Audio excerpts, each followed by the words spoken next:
நேசம் நிறைந்த உள்ளத்தால் நீளம் நிறைந்த மணிகண்டத்து ஈசனடியார் பெருமேனை எல்லா உயிரும் துணையெடுத்து தேசம் எதிர் தொண்ட தகுமன் பணித்த திருவாலன் வாசமலர்மன் கழவணங்க வந்த பிறப்பை வணங்குவாம். தூக்குசி திருத்தொண்ட தொகைவெறி வாக்கினால் சொல்ல வல்ல பிரான் எங்கள் பாக்கிய பயனாம் பதிகின்றைவால் சேக்கிழார் அடி சென்னி இருத்துவாம். கைலாய பரம்பரையில் சிவஞான போத நெறி காட்டும் என்னை பயில்வாய்மை மெய்கண்டான் சந்ததிக்கோர் மெய்ஞான பானுவாகி குயிலாரும் பொழில் திராவடு துறைவால் குரு நமச்சிவாய தேவன் செயலாதி மரபுடையோன் திருமரபு நீடூழி தழைக மாதோ. எல்லாம் வட்டம் பெருமான் அந்தரும் பன்னார்மொழி அம்மன் நமர் திரு நனாவுடையாருடைய திருவடிகளை வணங்கி எம்பெருமக்கள் நாயன்மாருடைய பொன்னார் திருவடி தாமர்களை மனமொழி மைகளாலை வணங்கி உரையாசிரியர் சிவகோணையாவுடைய திருவடிகளை நில நினைந்து திருவாவூர் ஆதீன குருமுக சன்னிதானங்களுடைய பொன்னார் திருவடி தாமர்களை மனமொழி மைகளாலை வணங்கி அடியனுடைய ஞானாசிரியர் பிறந்தையாருடைய திருவடிகளை வணங்கி அமைகின்றேன். அன்பார்ந்த சிவனை செல்வர்களே, இன்று மார்கழி மாதம் திருவாதிரை நட்சத்திரம், எம்பெருமான் சடைய நாயனார் குருபூசை திருநாள். அன்பர் பெருமக்களே, நமக்கு சைவ முதல் திருத்தொண்டர் என்று சொல்லக்கூடிய நம்பி ஆரூர் வரை பயந்த ஒரு பெருமை உடையவர் சடையநாயனார். அப்படிப்பட்ட சடையநாயனாருடைய திருச்சரிதத்தை எம்பிரான் சேக்கிழார் பெருமான் அவர்கள் நமக்கு ஒரே ஒரு திருப்பாடலில் நமக்கு அருளியிருக்கிறார். ஒரே ஒரு திருப்பாடலில் அருளியிருக்கிறார் என்று சொல்லுகின்ற பொழுது அது ஒரு சரிதம் முழுக்க அந்த ஒரு பாடலில் அடக்கி இருக்கிறார். தடுத்தார் கொண்ட புராணம், ஏர்மன் நடிக்காம நாயனார் புராணம், வெள்ளானை சருக்கம் என்று சொல்லி நம்பிகளுடைய வரலாற்றை முழுக்க, அதாவது சுருங்க சொல்லி விளங்க வைத்தல் என்று சொல்லக்கூடிய ஒரு வகையிலே சேக்கிழார் பெருமானுடைய ஒரு தெய்வ கவிநலமாக அமைய பெற்றது இந்த ஒரு திருப்பாடல். அப்படிப்பட்ட திருச்சரிதத்தை நமக்கு திருத்தொண்ட தொகை ஆசிரியர் சொல்லுகின்ற பொழுது, திருத்தொண்ட தொகை ஆசிரியர் என்று சொல்லக்கூடிய நம்முடைய நம்பிகள் திருத்தொண்ட தொகையிலே தன்னை பற்றியும் தன்னுடைய தாயார் தந்தையாரை பற்றி குறிப்பிடவில்லை. 60 நாயன்மார்களை அவர்கள் பாடினார்கள் என்று சொல்லி சொல்லுவார்கள். அதற்கு பிறகு வந்த நம்முடைய நம்பியாண்டார் நம்பிகள் பாடியது நம்முடைய எம்பிரான் சடையநாயனார், எம்பிராட்டி இசைஞானி பிராட்டியார், எம்பிரான் நம்பி ஆரோரர் என்று சொல்லி 3 நாயன்மார்கள் பின்னாடி நம்முடைய திருத்தொண்டர் அந்தாதி ஆசிரியர் பாடியதாக நமக்கு கூறுவார்கள். அந்த வகையிலே சடையநாயனாருடைய புராணத்திலே திருத்தொண்ட தொகை சொல்லுகின்ற பொழுது, என்னவனாம் அரணடியே அடைந்திட்ட சடையன் இசைஞானி காதலன் திருநாவலர்கோன் என்று சொல்லி நமக்கு அருளப் பெற்றிருக்கிறது. எம்பிரானாகிய சிவபெருமான் திருவடிகளையே அடைந்திட்ட சடையநாயனாருக்கும் இசைஞானியாருக்கும் காதலனாகி வந்த திருநாவலூர் தலைவராகிய அரியன் என்று சொல்லி நம்பிகளுடைய திருவாக்காக நமக்கு திருத்தொண்ட தொகையிலே வைத்து போற்றி இருக்கிறார்கள். அப்படி பெருமானுடைய திருவடி பெயர்களை அடைந்த சடையநாயனார் என்று சொல்லி சொல்லுகிறார். என்னவன் என்று சொன்னால், என்னவன் என் தலைவராகிய அவன் என்று சொல்லி, அதாவது ஒரு வாக்கிய பொருளாக வைத்து சொல்லி இருக்கிறார்கள். அவன் என்று சொல்வது தற்பத பொருளாயுள்ளவன், என்னை ஆளாக உடையவன் என்று சொல்லி, எனக்கு தலைவனாக இருக்கக்கூடியவன் என்று சொல்லி, இங்கு என்னவனாம் அவன் அரணடிய அடைந்திட்ட சடையன் என்று சொல்லி நமக்கு இதில் அருளுகின்றார். இப்படி நம்பிகள் தம்மை சடையனார் இசைஞானியார் இவர்களின் காதலன் என்று அறிவிக்கும் வகையால் அவர்களை துதிக்கும் திறம், அதாவது தன்னுடைய அப்பா அம்மாவை நம்முடைய நம்பிகள் சடையநாயனாரையும் இசைஞானியாரையும் துதிக்கின்ற ஒரு திறம் காணலாம் என்று சொல்லி நமக்கு இதில் வைத்து அருளப் பெற்றிருக்கிறது.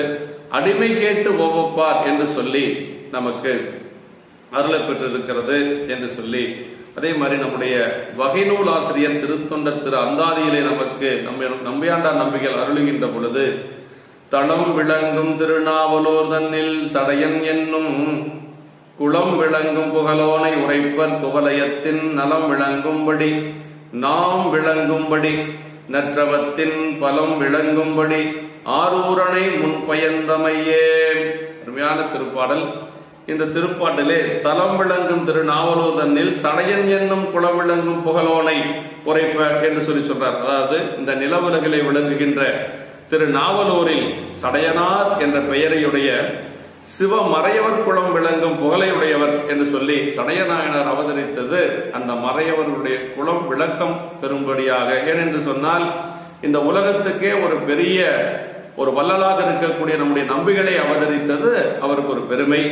அப்படி இந்த உலகில் நன்மைகள் எல்லாம் விளங்கும்படிக்கும், அதே மாதிரி நாம் விளக்கமடைந்தோங்கும்படிக்கும், நல்ல தவத்தாலாகிய பயன் விளங்கும்படிக்கும் திருவாரூர் நம்பிகளை முன் பெற்றெடுத்த தன்மையினை பற்றி அவருடைய பெருமைகளை புகழ்ந்து கூறுவார்கள் என்று சொல்லி, அதாவது அறிஞர்கள் எல்லோரும் அவரை புகழ்ந்து சொல்லுவார்கள் என்று கூறுகிறார். குவலயத்தின், அதாவது என்ன சொல்றாருன்னா, முதல்ல அந்த மறையவர்கள் குளம் விளங்க, அப்புறம் குவலயத்தின் நலம் விளங்க, இந்த உலகத்தினுடைய நலம் விளங்கும்படியாக, நாமெல்லாம் உய்யும்படியாக, ஞாழம் உய்ய நாம் உய்ய நம்பி சைவன் நெறியின் சீலமுய்ய திருத்தொண்ட தொகை முன்பாட செடுமறைகள் ஓலமிடவும் உணர்வறியார்தாம் அடியார் உடன் நாம் உளது என்றார் ஆலம் அமுது செய்த பிரான் அடியார் பெருமை அறிந்தார் யார் என்று சொல்லி நமக்கு விரல்மிண்ட நாயனாருடைய புராணத்திலே தெய்வ சேக்கட பெருமான் அருளுகிறார்.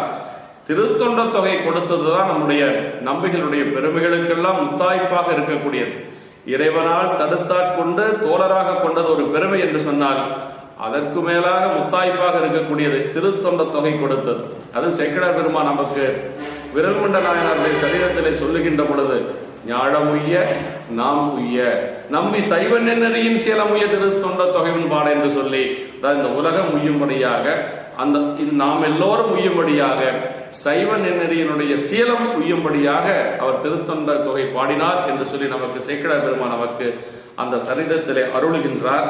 அப்படிப்பட்ட வகை நூலிலே சொல்லுகின்ற பொழுது கடைசியே சொல்றார், பவம் விளங்கும்படி ஆரூரனை முன் பயந்தமையே. அப்ப எல்லாரும் சொல்லுவாங்களா, அறிஞர்கள் எல்லோரும் சொல்லுவாங்களா, நம்பிகளை, திருவாரூர் நம்பிகளை முன் பெற்றெடுத்த தன்மையினை எல்லோரும் புகழ்ந்து கூறுவார்கள் என்று சொல்லி நமக்கு நம்பியாண்டார் நம்பிகள் அருளுகிறார். தலம் என்று சொன்னா இந்த நில உலகம். அப்ப இந்த உலகத்தினுடைய பெருமை பெற்று விளங்கும்படியாக அப்படின்னா, இந்த விளக்கமாவது சைவ சமய பரமாச்சாரியார் திரு அவதரிக்கும் இடமாயிருக்கும் பேரு பெறுதல் அப்படின்னா இந்த அந்த ஒரு ஊருக்கே ஒரு பெருமை, அந்த நாட்டுக்கே ஒரு பெருமை என்ன அப்படின்னா, நம்பிகள் அங்கு அவதரிக்க பெற்றது. நாவுக்கரசு பெருமானுடைய சரீரத்தில் சேக்கட பெருமான் நமக்கு அருள்வார். மறந்தருத்தி நெறிமாற மணிகண்டர் வாய்மை நெறி அறந்தரு நாவுக்கரசும் ஆளால சுந்தரரும் பிறந்தருட உளதானால் நம்மளவோ பேருடைகள் சிறந்த திருமுனைப்பாடி உட்பாடும் சீர்பாடு என்று சொல்லி நமக்கு நம்பிகளும் அதே போல அரசுகளும் அவதரிக்க பெற்றதனாலே நடுநாடு உலகத்திலே சிறந்த நாடு என்று சொல்லி நமக்கு அருள்வார். அந்த மாதிரி தலம் விளங்க, இந்த உலகம் விளங்கும்படியாக என்று சொல்லி நமக்கு அந்த அவருடைய அந்த அவதாரத்தை சொல்லுகின்ற பொழுது, ஏன்னா நம்பிகள் அவதரிக்க போறது சடையநாயனாருக்கு தான், அவருக்கு மகனாக அவதரிக்க போறார். அதனால அவர் சிறப்பாக சொல்லுகிறார். சடையன் என்னும், சடையன் என்று சொல்லுவது சாமிக்கு ஒரு பெயர் சடையன் உண்டுங்க, சடையா என்னுமால் என்று சொல்லி நம்முடைய திருமுறைகள்ல வருது. அப்ப இறைவனுடைய திருப்பெயரையே அவருடைய நம்பிகளுடைய தகப்பனாராக இருக்கக்கூடிய சடையநாயனாருக்கு வைத்திருக்கிறார்கள். இறைவனுடைய பெயர்களை மக்களுக்கு வைப்பது அப்படிங்கிறது நிறைய மரபு வழியாக நம்மள சைவத்திலே தோன்றுதற்கு வருகிறது. கலையர் என்று சொல்லுவதும் பெருமானுடைய திருப்பெயர் தான். கலையநாயனாருடைய திருப்பெயர் கலையர் என்று சொல்லுவார்கள். இப்படி குலம், இந்த சிவவேதியர் குலத்தினை குறித்தது. அது என்ன குலம் அப்படின்னா, அவர் அவதரித்தது சிவவேதியர் என்று சொல்லக்கூடிய ஒரு சிவாச்சாரியர் குலத்தில் அவர் அவதரித்தார். நலம் அப்படின்னா நன்மைகள், நன்மையானவர்கள் எல்லாம் சிறந்தவை. அது என்ன அப்படின்னா சிவநெறி என்று சொல்லக்கூடிய அந்த நெறிதான் உலகத்திலே நன்மையானவற்றுக்கெல்லாம் நன்மையாக இருக்கக்கூடிய நெறி சிவநெறி என்று சொல்லக்கூடியது. நாம் விளங்கும்படி என்றது அந்நெறி பற்றி உயிர்கள் உய்யும்படி, அதாவது உயிர்கள் எல்லாம் உய்யும்படியாக. தவத்தின் குலம் அப்படின்னா அடியார் கூட்டம். தவத்தின் குலம்னா இந்த இடத்துல அடியார் கூட்டம் உய்யும்படியாக. ஏன்னா நமக்கு எல்லாத்துக்கும், அடியார் பெருமக்களுக்கு எல்லாத்துக்கும் சைவம் முதல் திருத்தொண்டர் என்று பெயர் பெற்றவர் யார் அப்படின்னா நம்முடைய சுந்தரமூர்த்தி சுவாமிகள் தான். அதனால அந்த தவம் செய்த தவத்தின் பயன், தவத்தின் குலம் அப்படின்னா அடியார் கூட்டம். அப்படி தவம்னா என்ன அப்படின்னா சிவபூசையே தவம் அப்படிங்கிறார். பல இடங்கள்ல சிவகுடி அவர்கள் பெரிய புராணத்துக்கு உரை சொல்லுகின்ற பொழுது தவம் என்று சொல்லி வரக்கூடிய இடங்கள் அத்துணையுமே சிவபூசை என்றே சொல்லுகிறார் நமக்கு. இப்படி தவத்தின் பலன்னா சிவனை அடையும் நெறியில் சார்தல். இவை திருத்தொண்ட தொகை அருளிமையால் உலகை வெளிப்படுத்திய தன்மை குறித்தது. அப்படி என்ன இவர் செய்தார் அப்படின்னா, திருத்தொண்ட தொகை நமக்கு அவர் அவதரிக்கின்ற வரைக்கும் திருத்தொண்ட தொகை நமக்கு இல்லை. அந்த திருத்தொண்ட தொகைக்காகவே அவர் மேலிருந்து கீழே வரார். மாதவம் செய்த தென்திசை வாழ்ந்திட தீதில்லா திருத்தொண்ட தொகை தர போதுவார் அவர் மேல்மடம் போக்கிட காதல் மாதரும் காட்சியில் கண்ணினார் என்று சொல்லி திருமலை சிறப்பில் நமக்கு சேக்கிழ பெருமான் அருளுகின்றார். ஏன் அவர் திருமலையில அந்த கமலினை அணிந்ததை என்று சொல்லக்கூடிய 2 பெண்களை கண்ணுற்றார் என்று சொன்னால், நமக்கு திருத்தொண்ட தொகை தருவதற்காக இந்த மண்ணுலகத்திலே அவதரிக்க வேண்டும். அப்படி மண்ணுலகத்திலே வருவதற்கு ஒரு காரணம் வேண்டும். அதுதான் சூக்குமான, அதாவது தூலமான காரணம் அந்த பெண்களை பார்த்தது. ஆனா சூக்குமமான காரணம் என்ன என்று சொன்னால், இந்த திருத்தொண்ட தொகை கொடுப்பது என்று சொல்லி நமக்கு பெரியோர்கள் சொல்வார்கள். இப்படி நாயனாருடைய ஊர் பெயர், அதே போல அவருடைய பண்பு, வரலாறு, இதையெல்லாம் சொல்லி வகை நூல் சொல்லி இருக்கிறது. அதை ஆதாரமாக கொண்டு நமக்கு நம்முடைய தெய்வ சேக்கிழார் பெருமான் ஒரே ஒரு பாடல்ல சொல்றார். சரிதத்தையே நிறைவாக்கி காட்டுகிறார். ஒரே ஒரு பாடல். தம்பிரானை தோழமை கொண்டருளி தமது தடம் உயர் சேர் கொம்பனார் பாலொரு தூது செல்ல ஏவி கொண்டருளும் எம்பிரானை சேரமான் பெருமாள் இணையில் துணைவரான் நம்பியாரூரரை பயந்தார் ஞாழமெல்லாம் குடிவால. இதுல தம்பிரானை தோழமை கொண்டருளி தமது தடம்புயர் சேர் கொம்பனார்வால் தூது செல்ல. தம்பிரானை தோழமை கொண்டருளி என்று சொல்வது தடுத்தாட்கொண்ட புராணம். இறைவன் தோழமையாக கொண்டது தடுத்தாட்கொண்ட புராணம். இதை எப்படி தடுத்து ஆட்கொண்டார் அப்படிங்கறத நம்ம விரிவா பார்த்துக்கலாம். தடம்புயர் சேர் கொம்பனார்வால் ஒரு தூது செல்ல ஏவி கொண்டருளும் என்று சொல்லுவது ஏயர்கொண்டு அளிக்காம என்ன பண்ணாது. அதற்கடுத்து எம்பிரானை சேரமான் பெருமாள் இணையில் துணைவராம் நம்பி யாரோரை பயந்தார் ஞாலமெல்லாம் குடிவால. சேரமான் பெருமான் நாயனாரை அவர் துணைவராக கொண்டது, தோழராக கொண்டது. அது எங்க வருதுன்னா, களரி திரிவார் நாயனார் புராணம், வெள்ளானை சிறக்கும், இது 2 வருது. அப்ப நம்பிகளுடைய வரலாறு முழுக்க ஒரே பாடல்ல சொல்லி ஒரு பெருமை. சேக்கிழார் பெருமானுடைய தெய்வ கவிநலம் என்று சொல்லக்கூடியது இங்கதான் நம்ம பார்க்க முடியும். அதாவது ஒரு சுருங்க சொல்லி விளங்க வைத்தல் என்று சொல்லக்கூடிய ஒரு யுக்தியில நம்முடைய சேக்கிழ பெருமான் இந்த பாடலை நமக்கு அருளுகின்றார். தம்பிரானை தோழமை கொண்டருளி அப்படின்னா, தம் தலைவராகிய சிவபெருமானையே தமக்கு தோழராக ஆக்கி கொண்டார் என்று சொல்லி சொல்றார். அப்படின்னா சிவபெருமானையே தோழராக ஆக்கி கொண்டாருங்கிறத எப்படி சேக்கிழ உரையாசிரியர் நமக்கு சொல்றார் அப்படின்னா, தமக்கு மேலான ஒரு தலைவரை தமக்கு ஒப்பாந்தன்மையில் தோழராக கொள்ளுதல் தகாது என்பது குறிப்பு. சிவபெருமானுடைய உரையில சொல்றார். இதுக்கெல்லாம் என்ன காரணங்கிறது பின்னாடி சொல்வார். தனக்கு மேலாக இருக்கக்கூடிய ஒருத்தரை தோழராக கொள்ளுவது அப்படிங்கிறது ஒரு தகாதது அப்படின்னு சொல்லி சொல்றாரு. அப்படி தோழராக கொண்டாலும் கூட அதையோடு அமையாது, அவரை ஏவல் கொள்ள செய்வது. ஏன்னா தனக்காக அவர் தன்னுடைய மனைவியிடத்திலே தூது அனுப்புவது, அப்புறம் அவர் பசியோடு கிடக்கின்ற பொழுது இறைவன் இறந்து கொண்டு கொடுப்பது, இப்படி எல்லாம் ஏவல் கொள்வது என்று சொல்லுவது அது அதைவிட தவறு அப்படின்னு சொல்லி சொல்றார். தகாது, தவறுன்னு சொல்ல, தகாது. அவை ஏவல் தானும் கொம்பனார்வால் ஏவுதல் அதனினும் தகாது. அதாவது நம்மை விட உயர்ந்தவர்களிடத்திலே ஏவல் செய்வதே தவறு. அது மனைவியினிடத்திலே தூது செல் அனுப்புவது ஒரு தகாத செயல் என்று சொல்லி இந்த குறிப்புகள் படக்கூடியது நிந்தை துதியாக காட்டி, இது எப்படி இருக்குதுன்னா, ஒரு நிந்தை செய்வது போல காட்டி, இது என்ன எதை குறிக்கிறது அப்படின்னு சொன்னா, அவரது இணையற்ற அன்பின் பெருமையையும் மேம்பாட்டையும் புலப்படுத்திய உட்குறிப்பு பெற கூறியவாராம் என்று சொல்லி நமக்கு உரையாசிரியர் சிவக்கணியா அவர்கள், அதாவது இதெல்லாம் ஏன் சொல்றார் அப்படின்னா, தன்னை விட உயர்ந்தவரை, தமக்கு மேலான ஒரு தலைவரை தமக்கு ஒப்பாந்தன்மையில் தோழராக கொள்வது தகாது. அப்படி தோழராக கொண்டாலும் தன்னுடைய மனைவியிடத்திலே தூது செல்ல அனுப்புவது அதை விட தகாது. ஆனா இதையெல்லாம் சொன்னதுக்கு என்ன காரணம் அப்படின்னா, ஒரு நிந்தை துதியாக சொல்லப்பட்டாலும் நம்பிகளுடைய இணையற்ற அன்பினுடைய பெருமைதான் அதற்கு காரணம். அது நமக்கு எங்க பார்க்கலாம் அப்படின்னா, உபமன்ய முனிவர் தன்னுடைய சீடர்களிடத்திலே சொல்லுகின்ற பொழுது, அதாவது உபமன்ய முனிவருடைய சீடர்கள் எல்லாம் கேட்கிறாங்க, அதாவது நீங்க சிவபெருமானை தவிர வேற யாரையும் வணங்க மாட்டீங்களே, இப்ப ஏன் அந்த ஒளியை பார்த்து வணங்குகிறீர் என்று சொல்லி கேட்கின்ற பொழுது அவர் சொல்றார், தம்பிரானை தன் உள்ளம் தலியவன் நம்பி ஆரூரன் நாம் தொழும் தன்மையன் என்று சொல்லி சொல்றார். எப்பொழுதும் சிவபெருமானை உள்ளுக்குள்ளே வைத்து அவர் தழுவி கொண்டிருப்பார். அதனால இறைவனிடத்தில் அளவற்ற அன்புடையவர் நம்முடைய நம்பிகள். அதனால அவர் அந்த அன்பினுடைய உச்சமாக அதை செய்து காட்டுகிறார். தடுத்தாட்கொண்ட புராணத்தை பற்றி சொல்லுகின்ற பொழுது, அங்கு அவர் திருமலையில இருந்து பெருமானுடைய ஒரு ஏவல் மூலமாக இந்த மண்ணுலகத்திலே வந்து அவதரிக்கிறார். திருமலையிலே மலர் பறிக்கின்ற பொழுது கமலினி அணிந்தது என்று சொல்லக்கூடிய அந்த 2 பெண்களை அப்படி பார்க்கிறார். ஏன் பார்த்தார் அப்படிங்கிறதுக்கான காரணத்தை அங்கேயே சொல்றார். மாதவம் செய்த தென் திசை வாழ்ந்திட தீதில்லா திருத்தொண்ட தொகை தர பொதுவார் அவர் மேல்மடம் போக்கிட காதல் மாதரும் காட்சியில் கண்ணினார் என்று சொல்லுகிறார். அப்படி அந்த 2 பெண்களை பார்த்த உடனேயே சாமி பார்க்கிறாரு. என்ன செய்யறாரு அப்படின்னா, இவர் எப்பொழுதும் போல மலரை கொண்டு பெருமானுக்கு சாற்றுவதற்காக செல்லுகிறார்.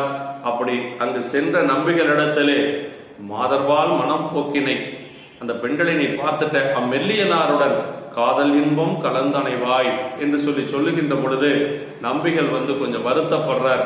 அதாவது செய்ய சேவடி நீங்கும் சிறுமையே மையல் மானுடமாய் மயங்கும் வழி ஐயனே என்னை தடுத்தாட்கொள் என்று சொல்லி, பெருமானே இந்த திருவடியை விட்டு பிரிவதற்கு எனக்கு மனசில்லை பெருமானே, இருந்தாலும் என்னுடைய சிறுமை, நான் அங்கு சென்றாலும் என்னுடைய மண்ணுலக வாழ்க்கை எனக்கு மயக்கத்தை கொடுக்கும், அப்பொழுது நீங்கள் என்னை தடுத்தாற் கொள்ள வேண்டும் என்று சொல்லி விண்ணப்பத்தை வைத்துக் கொண்டு திருநாவலூரிலே ஒரு வேதியர் குலத்திலே நம்முடைய சடைய நாயனாருக்கு மகனாக அவதரிக்கிறார். அதைத்தான் சேக்கிழ பெருமான் எப்படி சொல்றாருன்னா, மாதொரு பாகனாருக்கு வழி அடிமை செய்யும் வேதியர் குலத்தில் தோன்றி மேம்படு சடையனாருக்கு ஏதமிழ் கற்பின் வாழ்க்கை மனைசை ஞானியார்வாள் தீது அகன்று உலகம் உய்ய திரு அவதாரம் செய்தார் என்று சொல்லி தீமைகள் எல்லாம் நீங்கும்படியாக அவர் அவதாரம் செய்தார்.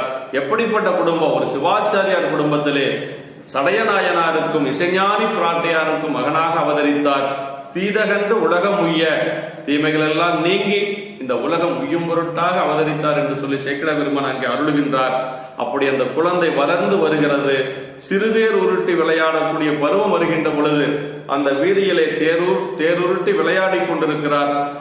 நாடுவார் அரசர் நரசிங்க முனைய நாயனார் அவரை பார்க்கிறார். அந்த பிள்ளையினுடைய அழகிலே அவர் கொள்ளை கொண்டு தன்னுடைய மனதை பறிகொடுத்து அவர் ஈன்ற சடையநாயனாரிடத்திலே சென்று கேட்கிறார். எனக்கு காதல் பிள்ளையாக நம்பி ஆரூரன் வேண்டும் என்று சொல்லி கேட்கின்ற பொழுது அவர்கள் அன்போடு கொடுக்கிறார்கள். அந்த குழந்தை நம்பிகள் வளர்ந்தது அரண்மனையிலே வளர்கிறார். அரண்மனையில வளர்ந்தாலும் எப்படி வளர்ந்தார் என்று சொல்லி சேக்கிழ பெருமான் நமக்கு சொல்லுகின்ற பொழுது மன்னவர் திருவும் வைதிக திருவும் என்று சொல்லுவார். மன்னருக்குண்டான இளவரசருக்குண்டான கோலமும் இருக்கிறது. அதே போல வைதிக திரு என்று சொல்லக்கூடிய ஒரு அடியாருக்குண்டான கோலம், ஒரு சிவாச்சாரியாருடைய பிள்ளையாக இருக்கக்கூடிய கோலம் என்று சொல்லி அந்த திருநீர் உருத்தராக்கம் பூணூல் என்று சொல்லக்கூடிய அந்த ஒரு நிலையும் அவருக்கு இருக்கிறது. அப்படியே வளர்ந்து வருகிறார். 16 வயது வருகிறது. 16 வயது வருகின்ற பொழுது மனம் பேசி முடிக்கின்றார்கள். ஒத்த குலத்திலே, அவருடைய குலத்திலே, அதே சிவாச்சாரியார் குலத்திலே மணப்புத்தூர் என்று சொல்லக்கூடிய அந்த ஊரை சார்ந்த சடங்கவி சிவாச்சாரியருடைய மகளை பேசி முடிக்கின்றார்கள். திருமண வைபவங்கள் எல்லாம் நடக்கின்றது. அப்படியே திருமணத்திற்காக அங்கு திருமணப்புத்தூர் செல்லுகிறார்கள். அந்த காலத்திலே திருமணம் என்று சொல்லுவது மணமகளுடைய இல்லத்திலே தான் நடக்கும்.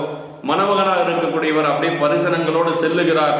அப்படி செல்லுகின்ற பொழுது அந்த திருமணத்தன்று காலை நேரம் அந்த காட்சியை பார்ப்பதற்கு சூரியன் எழுந்த நிலையை சேக்கிழ பெருமான் நமக்கு சொல்லுகின்ற பொழுது சொல்றாருங்க, தேவர் தொடையல் மார்பன் திருமண கோலம் காண காமுறு மனத்தான் போல கதிரவன் உதயம் செய்தான் அப்படின்பார்.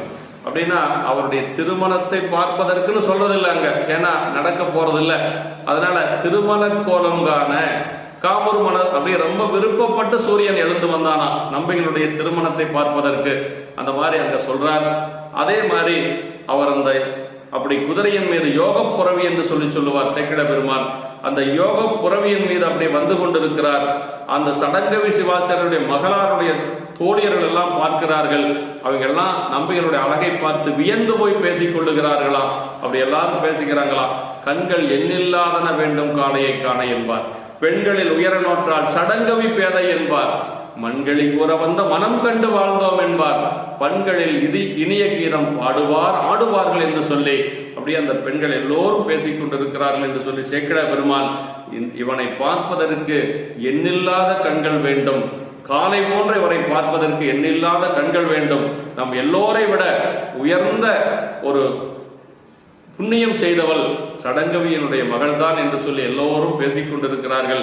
அப்படியே அந்த திருமண வைபவத்திலே பன்னோடு பாடிக்கொண்டும் ஆடிக்கொண்டும் அந்த நிலையை அனுபவித்துக் கொண்டிருக்கிறார்கள். அப்படி அந்த குதிரை வருகின்ற பொழுது, அந்த பெண்களுடைய பகுதிக்கு வருகின்ற பொழுது மெதுவாக சென்றது என்று சொல்லி சேக்கிழ பெருமான் நமக்கு பதிவு செய்து காட்டுகிறார். தாண்டிய பரியும் நம்பால் தகுதியும் நடந்தது என்பார் என்று சொல்லி எல்லோரும் அவருடைய அழகை பார்க்க வேண்டும் என்று சொல்லி குதிரை கூட மெதுவாக சென்றது என்று சொல்லி சொல்லுகிறார். இந்த தடுத்தாட்கொண்ட புராணத்தை சொல்லுகின்ற பொழுது சேக்கிழ பெருமான் நமக்கு ஒரு மனத்திறத்தின் அங்கு நிகழ்ந்தது மொழிவேன் உய்ந்தேன் என்று சொல்லி சொல்றார். அதாவது ஒரு மனத்திறத்தின் அங்கு நிகழ்ந்தது மொழிவேன், இனிமேல் தான் சொல்ல போறார், ஆனா நான் உய்வடைந்தேன் என்று சொல்லி அப்ப தடுத்தாட்கொண்ட புராணத்தை கேட்பது சிந்திப்பது நமக்கு உய்வை கொடுக்கும் என்று சொல்லி சேக்கிழ பெருமான் அங்கேயே நமக்கு சொல்றார். அப்படி திருமணத்திலே மேடையிலே மணமகனாக வீற்றிருக்கிறார். அந்த நேரத்திலே பெருமான் வருகிறார், ஒரு கிழ வேதியராக வருகிறார். அவர் வருகின்ற பொழுது எல்லோரும் அவரை வரவேற்கிறார்கள். எப்படி வரவேற்றார்கள் என்று சொன்னார், நன்றுமது நல்வரவு நங்கள் தவம், நாங்கள் தவம் செய்திருக்க வேண்டும் ஐயா, நீங்களுக்கு எழுந்தருளுங்கள் என்று சொல்லி சொல்லுகின்ற பொழுது அவர் வந்தவுடனே போய் அமரவில்லை, நேர நம்பிகளுக்கு நேராக போய் நிற்கிறார். அவர் நின்று அங்கு என்ன சொல்றார் அப்படின்னா, அதாவது எல்லா அந்த மறைவர்களை பார்த்து சொல்றார், நான் சொல்றது கேளுங்க என்று சொல்லி சொல்றார். ஆரம்பிக்கிறார், ஆவது கேண்மின் மறையோர் என் நாவல் நகர் ஊரான், என் அடியான் என் நாவல் நகர் ஊரான், இது நான் மொழிவது என்றான். தேவரையும் மாலையன் முதல் திருவின்மிக்கோர் யாவரையும் வேறடிமையாக உடைய எம்மான் என்று சொல்லி சேக்கிழ பெருமான் அந்த இடத்துல சொல்றார். அப்படியே போய் நின்று இவன் என் அடியான் என்று சொல்லி சொல்லுகின்ற பொழுது ஒரு அந்தனர் இன்னொரு அந்தனருக்கு அடிமையாத பேச இன்று உன்னை கேட்டோம் பித்தனோ மறையோன் என்று சொல்லி நம்பிகளுக்கு ஒரு அப்படியே அவரை பார்த்து சிரித்து நம்பிகள் சொல்லுகிறார். அதற்கு பிறகு அந்த உன்னுடைய பாட்டன் எழுதி கொடுத்த ஓலை இருக்கிறது, நீ எனக்கு வழிபடி அடிமை என்று சொல்லி ஆட்கொள்ளுகிறார். அதற்கு பிறகு அங்க சபையவர்கள் எல்லாரும் அவரை பெருமானுக்கு நீ அடிமை என்று சொல்லி சொல்லுகிறார்கள். அதற்கு பிறகு ஆலயத்திற்கு உங்களுடைய இல்லத்தை காட்டுங்கள் என்று சொல்லி எல்லோரும் சொல்லுகின்ற பொழுது நான் இருப்பது வெண்ணெய் நல்லூர் என்று சொல்லி அந்த வெண்ணெய் நல்லூரிலே அப்படியே வருகிறார். எல்லோரும் கூட வருகிறார்கள். ஆலயத்திற்குள்ளே செல்லுகிறார். நம்முடைய ஊருக்கு வெண்ணெய்நல்லூர் என்று சொன்னவர் ஆலயத்திற்குள்ளே செல்லுகிறாரே என்று சொல்லி எல்லோரும் ஆச்சரியமாக பார்க்கிறார்கள். உள்ளே சென்று பெருமானுக்கு விடை மீது காட்சி கொடுக்கிறார். நம்பிகளுக்கு விடை மீது காட்சி கொடுத்து சாமி சொல்றார், முன்பு நீ நமக்கு தொண்டன், முன்னிய வேட்கை கோர பின்பு நம் எவராலே பிறந்தனை மண்ணின் மீது என்று சொல்லி சொல்லுகின்ற பொழுதுதான் வந்தது சாமி என்று சொல்லி பெருமானுக்கு தெரியும். அதற்கு முன்பு வரைக்கும் அவருக்கு தெரியாது. அப்படி காட்சி கொடுத்து இவர் பட்ட இன்பத்தை சொல்லுகின்ற பொழுது ஈன்றான் கணைப்பு கேட்ட கன்று போல் கதறி நம்பி, அப்படியே ஒரு தாய்ப்பசுவனுடைய ஓசையை கேட்ட ஒரு கன்றுக்குட்டி எவ்வளவு மகிழ்ச்சி அடையுமோ அது மாதிரி மகிழ்ந்தார் என்று சொல்லி சேக்கிழ பெருமான் அவர் அருளுகின்றார். அப்படியே அவர் என்ன செய்வது என்று சொல்லி அப்படியே புலகாங்கிதம் அடைந்து பெருமானுடைய திருவருளிலே கலந்து நிற்கின்ற பொழுது சாமியினுடைய அசரீரியாக ஒரு வாக்கு எழுகிறது, நமக்கும் அன்பின் பெருகிய சிறப்பின் மிக்க அச்சனை பாட்டேயாகும் ஆதலால் மண்மேல் நம்மை சொற்றமில் பாடுகின்றார் தூமரை பாடும் வாயால் என்று சொல்லி சொல்றார். அதாவது வேண்டுதல் வேண்டாமை இல்லாத சிவபெருமான் எனக்கு இந்த பாடல் தமிழ் பாடல் ரொம்ப பிடிக்கும் என்று சொல்லி சொல்லுகின்ற பொழுதுதான் நம்பிகள் சொல்றார், ஒதிலாமுதே உணப்பெரும் குன்றே நாயினேன் யாதினை அறிந்து என் சொல்லி பாடுகேன். இறைவனே பாட சொல்லியும் கூட நம்பிகள் சொல்லுகின்ற பொழுது, சாமி எனக்கு என்னங்க தெரியும், எனக்கு பாட தெரியுமா, உங்களுடைய பெருமைகள் என்ன, என்னுடைய சிறுமை என்ன என்று சொல்லி அங்கு பெருமானிடத்திலே சொல்லுகின்ற பொழுது இறைவனே அடியெடுத்து கொடுக்கிறார். பித்தனென்றே பாடுவாய் என்று சொல்லி சொல்லுகின்ற பொழுதுதான் அவர் பித்தா பெரிசூடி பெருமானே அருளானா எத்தான் மரபாதே நினைக்கின்றேன் மனத்துன்னை வைத்தாய் வெண்ணை தென்பால் வெண்ணை நல்லூர் அருட்துறையில் அத்தா உனக்கு ஆளாய் இனி அல்லேன் எனலாமே என்று சொல்லி, நான் ஏற்கனவே உங்களுக்கு அடிமை பெருமானே, ஆனா நீங்கள் என்னை அடிமை என்று சொல்லுகின்ற பொழுது நான் அடிமை இல்லை என்று சொல்லி வாதிட்டேனே என்று சொல்லி அந்த திருப்பதிகத்திலே வருந்தி பாடுகிறார். அதற்கு பிறகு அவரை அழைத்து கொண்டு இதெல்லாம் போறார்.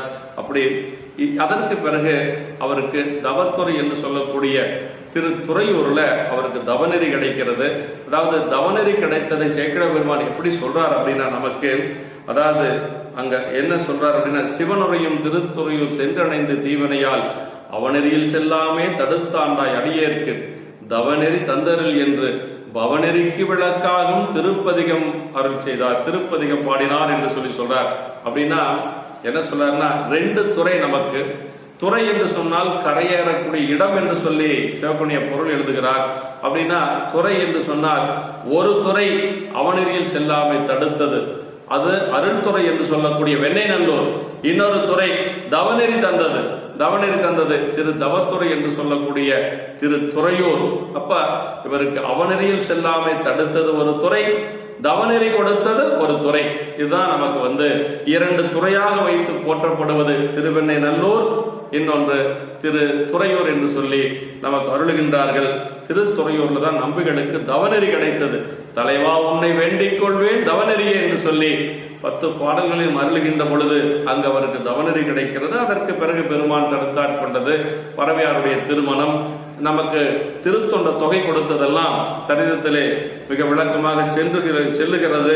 இப்படி நமக்கு எங்க அவர் தோழமையாக தந்தார் என்று சொன்னா, எங்க தோழராக சொல்லப்பட்டது, தம்பிரானை தோழமை கொண்டருளி அப்படின்னு சொன்னது, இறைவனே அவரை தோழர் என்று சொன்னார். இவர் சொல்லல.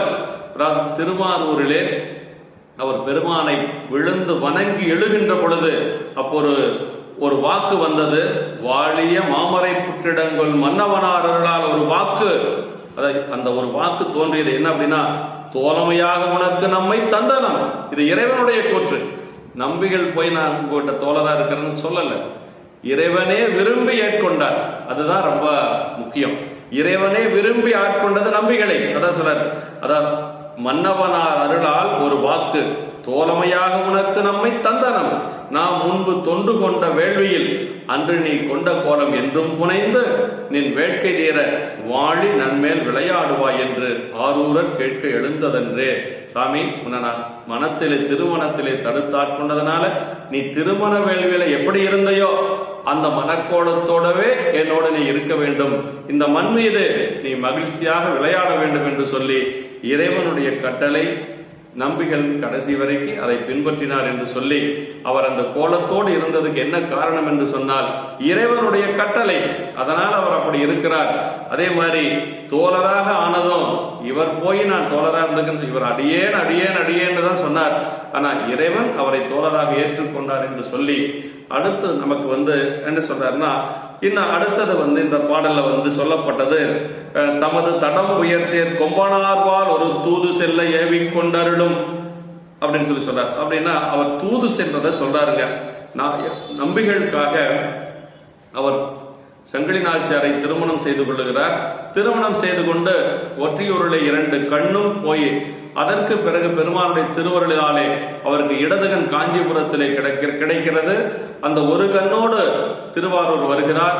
திருவாரூர் வந்த அவர் என்ன நினைக்கிறார் அப்படின்னா, அங்கு இன்னொரு கண் எனக்கு வேண்டும் என்று கேட்டது, வலது கண்ணும் எனக்கு வேண்டும், ஒரு கண்ணு தான் சாமி இருக்குது என்று சொல்லி கேட்ட இடம் திரு ஆவடுதுறை.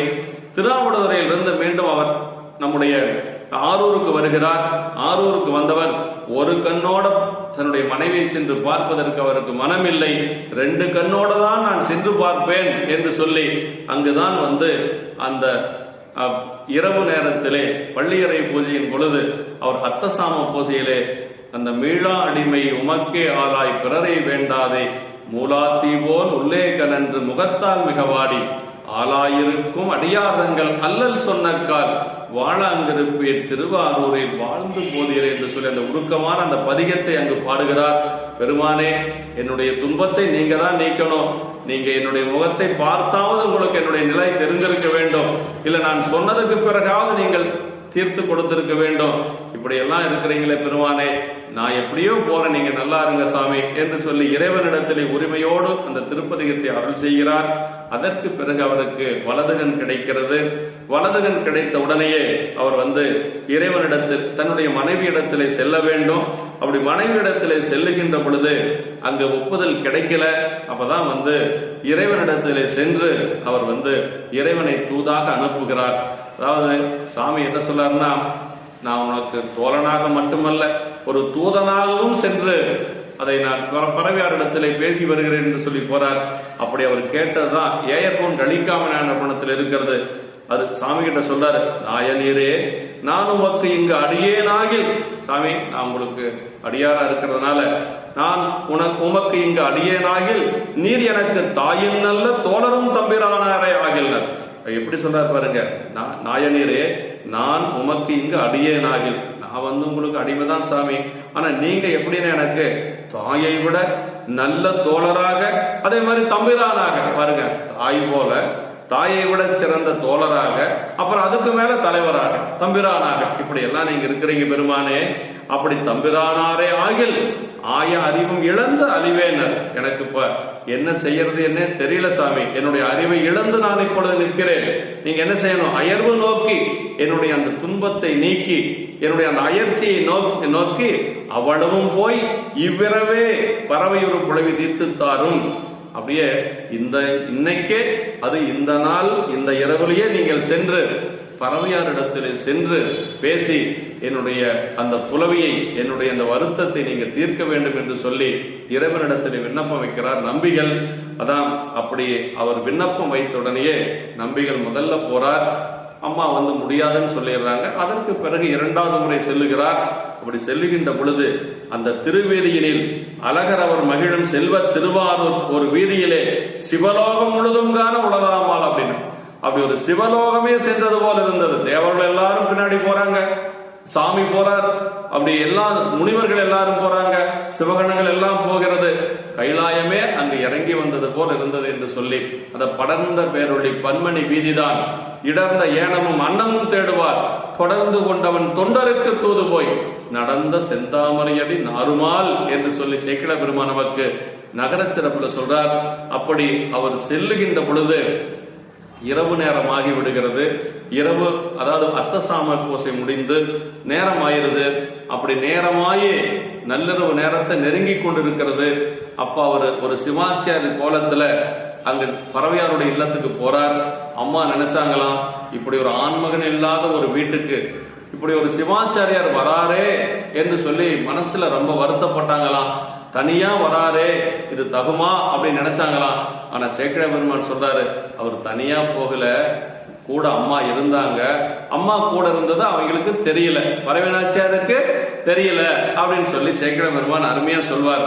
பாதி மதிவாள் சடையாரை பயில் பூசணையின் பணிபுரிவார், பாதி இரவில் இங்கு அணைந்தது என்னே என்று பயம் எய்தி பாதியுமையால் திருவுருவில் பரமராவது அறியாதே பாதிமதிவாள் சடையாரும் பதைத்து வந்து கடை திறந்தார் என்று சொல்லி பாதிமதிவாள் முதலாரும் பதைத்து வந்து கடை திறந்தார் என்று சொல்லி சேக்கிழ பெருமான் இந்த பாடல்ல 4 வரியுமே முதல் பாதி பாதி பாதி பாதி என்று சொல்லியே வருங்க. பாதிமதிவாள் சடையாரை பயில் பூசணையின் பணிபுரிவார். பாதிமதிவாள் பிறைச்சந்திரனுடைய பெருமானை பூசை செய்யக்கூடிய ஒரு அர்ச்சகர் பாதி இரவில் இங்கு அணைந்தது என்னே என்று இந்த நேரத்தில் இப்படி வராரே ஒருத்தர், அது கணவனார் இல்ல அப்படின்னு கொஞ்சம் பயந்துட்டாங்களாம். அத பயம் எய்தி பாதியுமையால் திருவுருவில் பரமராவது அறியாது. ஆனா சாமி தனியா வரல. ஒரு பக்கம் உமையம்மை எப்பொழுதும் பிரியாம இருக்கிறாங்க இல்லையா, அத பாகம் பிரியார். அதனால பாதியுமையால் திருவுருவில் பரமராவது அறியார். அந்த அம்மாவுக்கு தெரியலையா, சாமி கூட அம்மா இருக்கிறது பறவையாருக்கு தெரியல.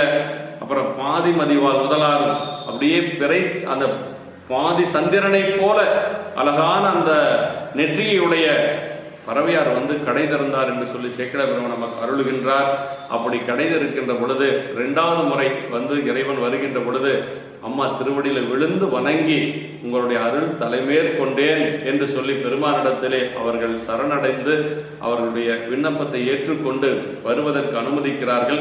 அப்படி அனுமதிக்கின்ற பொழுது நம்பிகள் செல்லுவதற்கு முன்பாக அந்த பரிசனங்கள் எல்லாம் செல்லுகிறது.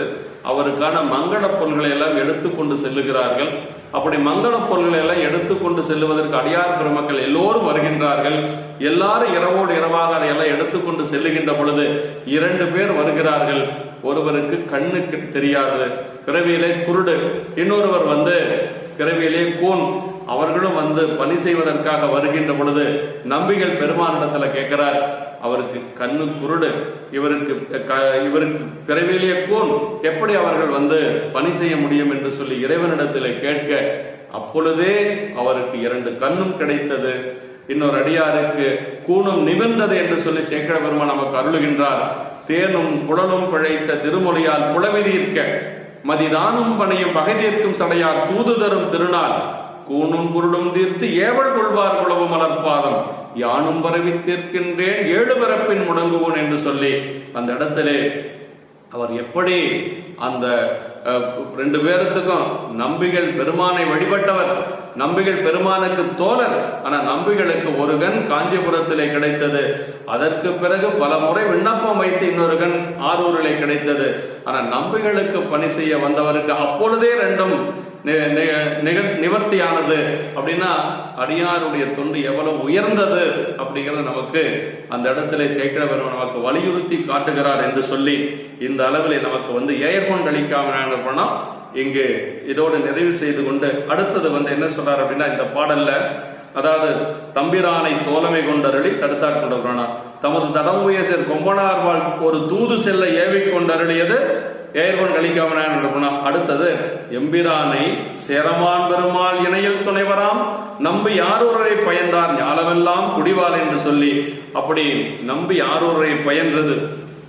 அதாவது இப்ப சேரமான் பெருமான் நாயனாருடைய அந்த துணையை கொண்டது அப்படிங்கிறது, சேரமான் பெருமான் நாயனாரை எப்படி அவர் துணைவராக கொண்டார் அப்படிங்கிறது நமக்கு அந்த சரியத்தில் ரொம்ப விரிவாக சொல்லப்பட்டிருந்தாலும் இப்ப அவரை தோழமையாக கொண்டு அதற்கு பிறகு அவர் திரு ஆரூரிலே வீற்றிருக்கிறார். அப்படி திருவாரூரிலே வீற்றிருக்கின்ற பொழுது அவருக்கு இந்த உலக வாழ்க்கையில கொஞ்சம் ஓர்ப்பு வருகிறது. அப்படி வருகின்ற பொழுது அவர் என்ன செய்யறார் அப்படின்னா, சேரமான் பெருமான் நாயனாரை பார்க்கிறதுக்காகத்தான் போறார். அதாவது மலைநாடு போறார். அப்படி மலைநாடு செல்லுகின்றதை நமக்கு சேக்கட பெருமான் எப்படி சொல்றார் அப்படின்னா, இதான் வெள்ளானை சருக்கத்தினுடைய முதல் பாடலாக நமக்கு போற்றுகிறார் சேக்கட பெருமான். அதாவது மூலமான திருத்தொண்ட தொகைக்கு முதல்வராய் இந்த ஞானமுய எழுந்தருளும் நம்பி தம்பிரான் தோழர் காளைமலர் செங்கமலக்கண் களரின் செறிவாருடன் கூட ஆழமுண்டார் திருத்து கையிலே அணைந்தது அறிந்தபடி உரைப்பாம் என்று சொல்லி சேக்கல பெருமான் சொல்றாருங்க.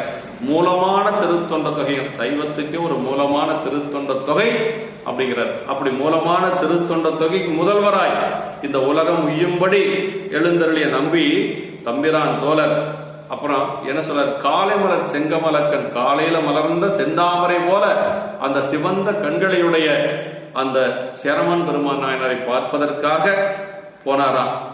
அப்படி ஆழமுண்டார் அவரோடு சேர்ந்து திருக்கையிலே சென்றதை நாம் தெரிந்தபடி, அதாவது அறிந்த அளவிலே நாம் சொல்லுகிறோம் என்று சொல்லி சேக்கட பெருமான் இந்த இடத்தை நமக்கு சொல்றார்.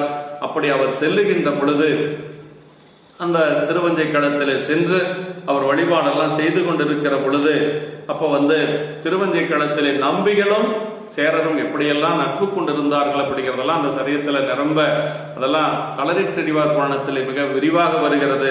ஒரு இடத்துல நம்பிகள் இடத்திலே அந்த அரசாட்சியை கொடுப்பதற்கு கூட அவர் முன் வருகிறார். சேரமான் பெருமான் நாயனார் பாரோடு விசும்பாட்சி எனக்குனது பாதமலர் என்று சொல்லுகின்ற பொழுது அவர் ஆரூர் பெருமான் மீது அளவற்ற அன்புடையவர். அதனால் ஆரூர் பெருமானை விட்டு என்னால் பிரிந்திருக்க முடியாது என்று சொல்லி அங்கதான் அந்த கேரளாவில் இருக்கக்கூடிய திருவஞ்சை களத்திலே அந்த அரண்மனையில பாடிய திருப்பதிகம் தான் பொன்னும் மெய்ப்பொருளும் தருவானை போகமும் திரும்பும் உடற்பானை என்று சொல்லக்கூடிய திருப்பதிகம். அதுல சொல்றாரு, இன்னதன்மையன் என்று அறிய ஒன்னா எம்மான எளிவந்த பிரானை அன்னம் வைகும் வயல்வனத்தனை ஆரூரானை மறக்கலுமாம். அப்படின்னா என்னால ஆரூர் பெருமானை மறந்து இங்க இருக்க முடியாது என்று சொல்லி அப்பொழுதே புறப்படுகிறார். இதெல்லாம் நமக்கு அந்த சரீரத்திலே வந்தது. இப்ப வெள்ளானை சருக்கத்திலே அவர் ஆலயத்திலே வழிபாடு செய்கிறார். திருவஞ்சை களத்திலே வழிபாடு செய்து கொண்டு அங்கு இருக்கின்ற பொழுது அவருக்கு உலகியல் வாழ்க்கையில் ஒரு ஓர்ப்பு வருகிறது. பாசம் அடுத்த வாழ்க்கை நீங்க என்று சொல்லி அந்த பதிகத்தினுடைய பெருமையை சொல்வார். அந்த அஞ்சை கடத்து பதிகத்தை தலைக்கு தலைமாலை அணிந்தது என்ன என்று சொல்லக்கூடிய அந்த பதிகத்தை பாடுகின்ற பொழுது பாசம் அடுத்த வாழ்க்கை நீங்க இந்த பதிகத்தை பாடலாம் என்று சொல்லி நமக்கு சேக்கட பெருமானை நமக்கு அருளுகின்றார். அந்த பதிகத்துல தான் கடைசியா 8வது பாடல்ல வெறுத்தேன் மனை வாழ்க்கை விட்டொறிந்தேன் என்று சொல்லி பாடுகின்ற பொழுது சரி அவருக்கு உலக வாழ்க்கை ஓர்ப்பாகிவிட்டது, இனிமேல் நம்பி சுந்தரன் நம்மிடத்திலே இருக்க வேண்டும் என்று சொல்லி தேவர்களுக்கெல்லாம் ஆணையிட்டு வெள்ளை ஆணையை மேலிருந்து கீழே அனுப்பி வெள்ளை யானையின் மீது ஏற்றி கொண்டு வாருங்கள் என்று சொல்லுகின்ற பொழுது அங்கு தேவர்கள் எல்லோரும் சென்று ஏவல் என்று சொல்லி அங்கு கைகட்டி நிற்கிறார்கள். அப்படி நிற்கின்ற பொழுது பெருமானை எல்லோரும் சேர்ந்து யானை மீது ஏற்றுகிறார்கள். அப்படி ஏற்றுகின்ற பொழுது அவரும் என்ன செய்கிறார் அப்படின்னா, யானை மீது ஏறி அவர் ஏறின உடனே தன்னுடைய தோழரை நினைக்கிறார். சேரமான் பெருமான் நாயனார் விட்டுட்டு போறமே நினைக்கிறார். பறவை நாச்சியார் சங்கிலி நாச்சியாரை பத்தி நினைக்கவே இல்லை. இவங்க 2 பேரத்தை தான் நினைச்சதாக சேக்கிழ பெருமான் நமக்கு சொல்றார். அப்படி நினைச்ச உடனே அவருக்கு அது தெரியுது, நம்மளுடைய தோழர் சுந்தரர் நம்மளை நினைக்கிறார். ஏன்னா அவருக்கு அந்த ஆற்றல் உண்டு, களரி சரிதல் என்று சொல்லக்கூடிய ஒரு ஆற்றல் உண்டு சேரமான் பெருமான் நாயனாருக்கு. அவர் நம்மளை நினைக்கிறாரு, கைலாயம் போறார் என்று தெரிந்து ஒரு வெள்ளை யானையின் மீது இவர் ஏறி இருக்கிறார். ஒரு வெள்ளை குதிரையை அழைத்து அதனுடைய காதிலே 5 எழுத்தை சொல்லுகிறார். அது இவரை வலமாக இவருக்கு முன்பாக மேலே செல்லுகிறது. இந்த யானையின் மீது செல்லுகின்ற பொழுது பாடிய திருப்பதிகம் தான் நமக்கு அந்த தானனை முன்படைத்தான் அது அறிந்துதன் பொன்னடிக்கு நானென பாடலந்தோ நாயினேனை பொருள்படுத்து வானனை வந்ததிர் கொள்ள மத்த யானை அருள் ஒழிந்து பூனுயிர் வேறு செய்தான் நொடித்தான்களை உத்தவனே என்று சொல்லி அந்த பதிகத்தை பாடிக்கொண்டே மேலே செல்லுகிறார். அப்படி செல்லுகின்ற பொழுது அங்கு இவருக்கு முன்பாக சேரமான் பெருமான் நாயனார் அங்கு இருக்கிறார். அப்படி சேரமான் பெருமான் நாயனார் அங்கு இருக்கின்ற பொழுது அங்கு அவரை உள்ள விடுறதில்லை கைலாயத்துல. ஏன்னா ஒருவருக்கு மட்டும்தான் அழைப்பு. இப்ப நம்பிகளுக்கு மட்டும்தான் அங்க அழைப்பு. நம்பிகள் மட்டும் அங்க வரலாம் அப்படின்னு சொல்லுகிறார்கள். நம்பிகள் உள்ள போன உடனேயே அவர் பெருமானிடத்துல அப்படியே எப்படி போய் விழுந்தார் அப்படின்னா, நீண்ட நாள் கழித்து போறார். 18 ஆண்டுகள் இறைவனை பிரிந்திருக்கிறார். மண்ணுலக வாழ்க்கை 18 ஆண்டுகள். 18 ஆண்டுகள் கழித்து பெருமானை சென்று சேருகின்ற பொழுது ஒரு தாய் பசுவை பிரிந்த ஒரு கன்று எப்படி இறைவன் தன்னுடைய தாயிடத்திலே அன்போடு சென்று சேருமோ அது மாதிரி அவர் போய் விழுந்தார் என்று சொல்றார் சேக்கிழ பெருமான். சென்று கண்ணுதல் திருமுன்பு தாழ்ந்து வீழ்ந்து எழுந்து சேனிடை விட்ட கன்று கோவினை கண்டு அணைந்தது என காதலில் விரைந்த இது நின்று போற்றிய தனிப்பெரும் தொண்டரை நேரலை வளப்பாகத்து ஒன்றும் மேனியர் உரனே வந்தனை என்றார் உலகம் உய்ய அப்படின்னார் சேக்கிழ பெருமான். அப்படியே சொல்றார், சென்று கண்ணுதல் திருமுன்பு தாழ்ந்து விழுந்து எழுந்துனார். அப்படி விழுந்து எழுந்து சேனடை விட்ட கன்று கோவினை கண்டு அணைந்ததன. அப்படி தாய் பசுவை பிரிந்து ஒரு கன்று சென்றது போல சென்றாராம் சுந்தரர். அப்படி செல்லுகின்ற பொழுது பெருமான் என்ன பண்ணார் அப்படின்னா, நின்று போற்றிய தனிப்பெரும் தொண்டரை, அப்படி நின்று பெருமானை வணங்கி போற்றிய அந்த சுந்தரமூர்த்தி சாமிகளை பார்த்து நேரலை வளப்பாகத்து ஒன்றும் மேனியர் உரனே வந்தனை அப்படின்னாராம். அப்புறம் இங்கேயும் அன்பு இருக்குது, அதே மாதிரி அந்த அன்பு அங்கேயும் இருக்கு. சுந்தரர் எவ்வளவு அன்பு பெருமான் மீது வைத்திருந்தாரோ அதே அன்பு இறைவனும் சுந்தரர் மேல வைச்சிருக்கிறார். அதான் சொல்றார், உரனே வந்தனை என்றனர் உலகுய் என்று சொல்லி சேக்கிழ பெருமான் நமக்கு அருளுகின்றார். அப்படி உள்ள போன உடனேயே கைலாயத்துக்குள்ள சாமியுடைய திருவடிக்கு போயிட்டார். அப்படி போன உடனே சாமிகிட்ட என்ன கேட்கிறார் அப்படின்னா, சேரலன் வாயில் புறத்துலன் அப்படின்னா, நம்ம வந்தாச்சு நம்ம வேலை முடிஞ்சது நினைக்கல பாருங்க. அங்கேயும் போய் பறவை நாச்சியாரை பத்தியோ சங்கிலியாரை பற்றியோ கேட்கல. அவங்க பாட்டுக்கு அவங்க 2 பேரும் அம்பாளுடைய திருவடிக்கு வந்துட்டாங்க. இப்ப இவர் யார கேட்டார்னா, சேரலன் வாயில் புறத்துலன்னார். பெரிய தேவரை கொணர்ந்து அவரை கொணர்க அப்படின்னாராம் சாமி. பெரிய தேவர்னா நந்தியம் பெருமான். நந்திய பெருமானை அழைத்து அவர் கூட்டிட்டு வான்னு சொன்ன உடனே அவர்கிட்ட கேட்கிறாரு சாமி, அலையாமை வந்ததன் நோக்கம் என்னன்னு. அதான் சொல்றார், சுந்தரர் கலர் பற்றி புரசை யானை முன் சேவித்து வர பெற்றனன் அப்படின்னார். சாமி, நான் சுந்தரருடைய திருவடியை பற்றி யானையின் பின்பு அப்படியே பின்தொடர்ந்து வந்தேன். இங்க வந்துட்ட சாமி. ஆனாலும் ஒரு விண்ணப்பம் என்ன அப்படின்னாராம். அதான் நம்முடைய சேரமான் பெருமான் நாயனார் சொல்றாரு. என்ன சொல்றாரு அப்படின்னா, அதாவது மருவு பாசம் அகன்றிட வந்தொண்டர் கூட்டம் வைத்தனை அப்படின்னா, மருவு பாசம்னா என்ன அப்படின்னா சிவப்பனிய உரை சொல்றார், வாசனா மலம் அப்படிங்கிறாருங்க. அதாவது ஆணவ மலம் எப்ப நீங்கும் அப்படின்னா, இறைவனை வழிபாடு செய்கின்ற பொழுது ஆணவ மலம் நீங்கிடும். இப்ப வாசனா மலம், அந்த மலம் இருந்த வாசனை எப்ப நீங்கும்னா, அடியார்களையும் திருக்கூட்டத்தை வழிபாடு செய்கின்ற பொழுதுதான் நீங்கும். அது வாசனா மலம் என்று சொல்லுவதற்கு, அந்த அந்த மருவு பாசம் என்று சொல்லுவதற்கு சிவப்பனிய உரை சொல்லுகின்ற பொழுது வாசனா மலம் என்று சொல்லுகிறார். அந்த வாசனா மலம் எப்ப நீங்கும்னா, அடியார் திருக்கூட்டத்தை வழிபாடு செய்தால் நீங்கும் என்று சொல்லி இறைவனிடத்திலேயே சேரமான் பெருமான் நாயனார் சொல்றார்.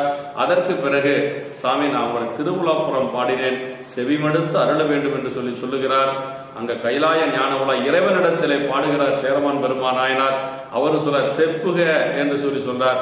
இவரும் பாடுறார், அதை அங்கு கேட்கிறார். அந்த பதிகத்தை மாசாத்தனார் என்று சொல்லக்கூடிய சாஸ்தா அவர்கள் மண்ணுலகத்திலே கொண்டு வந்து கொடுத்தார் என்று சொல்லி நமக்கு பெரிய புராணத்தில் நிறைவு செய்து காட்டுகிறார்கள். இப்படி இந்த ஒரு பாடலை வைத்துக் கொண்டு நமக்கு 3, அதாவது நம்பிகளுடைய சரிதம் முழுக்க நமக்கு சேக்கிழ பெருமான் அருளி இருக்கிறார். அதனுடைய ஒரு குறிப்பாக நம்ம பெருமான் திருவருள் உணர்த்திய வகையில் குருமகா சன்னிதானங்களுடைய ஒரு திருவருள் கருணையினாலே நாம் இப்பொழுது சிந்தித்திருக்கிறோம் என்று சொல்லி, இதுல இறைவரை தோழராக பெறுதலும் அவரை தூது கொள்ளுதலும் என்னன்னா பேரன்பின் திறத்தால் ஆனதுன்னு நம்ம மனசுல வச்சுக்கணும். அது தவறும் கிடையாது. அது எந்த ஒரு இது நம்ம சொல்லக்கூடாது. அதாவது இதுக்கெல்லாம் என்ன காரணம்னா இறைவன் மீது பேரன்பு, அதான் ஒரு காரணம். இறைவன் தமது தலைமையினை எண்ணாது அன்பருக்கு எளிய தோழரும் தூதரும் ஆவார். பெருமான் எப்படின்னா அது எளிவந்த பிரான், இன்னா தன்மையன் என்று அறிய ஒன்னா எம்மான எளிவந்த பிரானை என்று சொல்வது போல தன்னை தோழமையாக கொடுத்தது மட்டுமல்லாது தன்னுடைய அடியாரிடத்திலே வைத்திருந்த அன்பின் காரணமாக பெருமான் தூதுவராகவும் சென்றார் என்று சொல்லி இந்த புராணத்திலே சொல்லப்பட்டிருக்கிறது. ஆரூர் நம்பிகள் சேரமானாரின் தோழராம் தன்மை இறைவனால் கூட்டப்பட்டது. 2 பேருக்கு எப்படி தோழமை கிடைத்தது அப்படின்னா, சாமிதான் இப்படி ஒருத்தர் நம்பியார். தினசரி இறைவன் சேரருடைய பூசையிலே சிலம்பொலி கொடுப்பார். ஒரு நாள் கொடுக்கவில்லை. அது ஏன்னு கேட்கிற பொழுது தன்னுடைய பூசையில் ஏதாவது ஒரு குறை இருக்கிறது என்று சொல்லி தன்னுடைய உயிரை மாய்த்து கொள்ள முற்படுகின்ற பொழுது அப்பதான் அந்த சிலம்பொலி கிடைக்கிறது. சாமியினுடைய அசரீதியாக சொல்லுகிறார், தில்லையிலே ஆரூரன் நம்பி ஆரூரன் என்னை பாடிக்கொண்டிருந்தான், அந்த பாட்டிலே நான் இருந்ததனால் இங்க வர முடியலன்னு சொல்லுகின்ற பொழுதுதான் அப்ப அந்த ஆரூரன் யார் என்று சொல்லி நம்பிகளை தோழமையாக கொள்ளுவதற்கு சேரன் விரும்புகிறார். 2 பேருக்கு அதற்கு பிறகு நட்பு வருகிறது. இப்படி அதை சேர்த்து வைத்ததும் 2 பேருடைய நட்பை சேர்த்து வைத்ததும் நம்முடைய ஆரூர் பெருமானை தான். இப்படி தமக்கென்றன்றி உலகும்படி நன்மக பெறுதல் பெரியோர் திறம். இந்த சரிதத்தினுடைய நிறைவாக நமக்கு என்ன சொல்றாருன்னா, நம்பி ஆரூரரை பயந்தார் ஞாலமெல்லாம் குடிவால. அதாவது தனக்காக ஒரு குழந்தையை பெற்றுக் கொள்வது அப்படிங்கிறத எல்லாரும் செய்து கொள்கிறார்கள். தன்னை காக்க வேண்டும், தன்னுடைய குடும்பத்தை காக்க வேண்டும், தன்னுடைய பணிகளை எல்லாம் செய்வதற்கு பிறகு ஒரு ஆள் வேண்டும் என்று சொல்லி இது எல்லாரும் செய்வது. ஆனா இந்த உலகம் உய்ய வேண்டும் என்பதற்காக நமக்கு ஒரு மகவை பெற்றுக் கொடுத்த சடைய நாயனாருடைய திருவிடையை நாம் வணங்க வேண்டும். இதே மாதிரிதான் ஞானசம்பந்த பெருமானும் இந்த உலகம் உய்யும்படியாக வேத நெறி தலைத்தோங்க மிகு சைவத்துறை விளங்குவதற்காக பெற்றெடுத்த பிள்ளைதான் நமக்கு சைவத்திலே பிள்ளையார் என்று சொல்லக்கூடிய பெருமையுடைய ஞானசம்பந்த பெருமான். இப்படி இவர்கள் எல்லாம் நமக்கு மகவாக பெற்றுக் கொடுத்த பெரியோர்களை நாம் வணங்கி பெருமானுடைய திருவடிகளை நாம் நினைந்து மகிழ வேண்டும் என்று சொல்லி எம்பெருமான் சடையநாயனுடைய திருவடிகளை மனம் மொழி மெய்களாலே வணங்கி அமைகின்றோம். குருமகா சன்னிதானங்களுடைய பொன்னார் திருவடித்தாமர்களை வணங்கி அமைகின்றோம். என்றும் இன்பம் பெருகும் இயல்பினால் ஒன்று காதலித்து உள்ளமும் மங்கிட மன்றுளார் அடியார் அவர் வான்புகள் நின்றதெங்கும் நிலவி உலகலாம். திருச்சிற்றம்பலம்.